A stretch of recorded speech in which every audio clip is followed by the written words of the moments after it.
All right, let's talk about the United States of America. I mean, how do you even begin to wrap your head around a country this big, this complex, and this diverse? Well, in the next few minutes, we're going to try to do just that. We'll break down the key pieces, from its sheer size to its political engine, that make it a global superpower. Seriously, how do you define a nation of over 300 million people spread across an entire continent? It's a massive question. And I think the only way to even start is by looking at the sheer scale of it all. So let's kick things off with some big numbers. First up, people.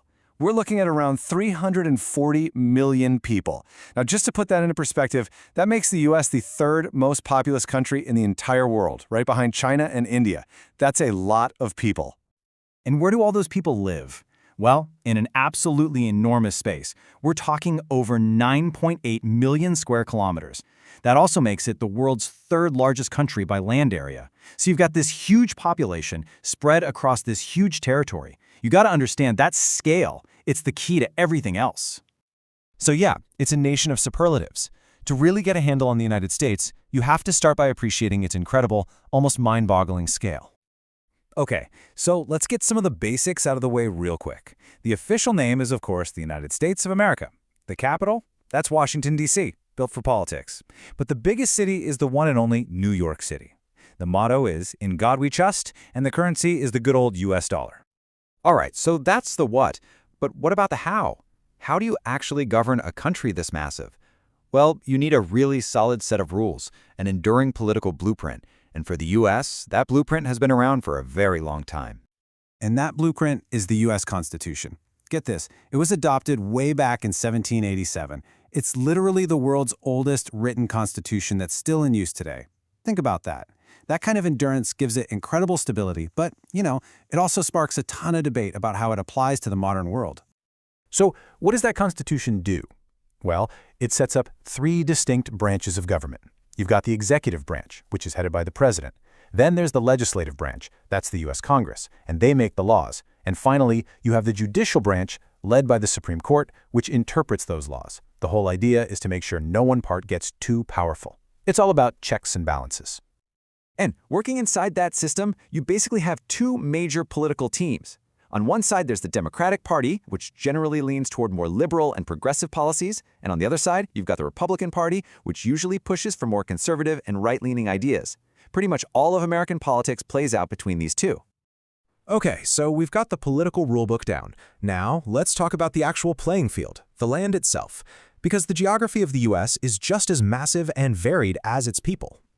I mean, you've got these continent-spanning features. Out west, the Rocky Mountains are this huge rugged spine, while the Appalachians define the east. In the middle, you have the Great Plains, this enormous agricultural heartland. And you can't forget places like the Grand Canyon. This isn't just pretty scenery. This geography has literally shaped how the country grew. And then there's the water. The Great Lakes are so big they're basically inland freshwater oceans. You've got the Mississippi and Missouri rivers, these massive arteries that have been the lifeblood of commerce for centuries. And then, of course, you're bordered by two of the world's biggest oceans, the Atlantic and the Pacific. That changes everything.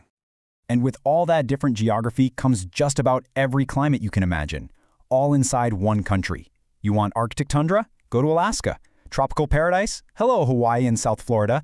You've got scorching deserts in the Southwest, a Mediterranean feel in California. It's honestly like a bunch of different countries all rolled into one. So you have this giant country with its own unique rules and a super diverse landscape. But what does that mean for everyone else? How does the US fit into the rest of the world? Well, it's a major global player. You can see its influence in the groups it's a part of. It's a permanent member of the UN Security Council, which means it has veto power on huge global security issues.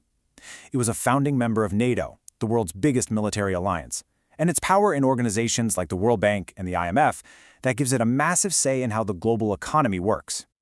So what does all that add up to? Well, it adds up to a nation with incredible global reach. It has the world's most powerful military, and its influence isn't just in politics or money. It's everywhere, in culture, in science, in technology, you name it. Okay, we have covered a ton of ground here. Population, politics, geography, global power. Let's try to put all those pieces together and see the big picture. So, what's the takeaway here? What really defines the United States? Well, you've got this massive, diverse territory. It's run as a federal constitutional republic. Its economy is dynamic and packed with natural resources. And on top of all that, it's a hub for culture and science with huge global influence. That's the US in a nutshell. When you boil it all down, the US is really a product of its incredible scale, its unique design, and its deep, deep diversity.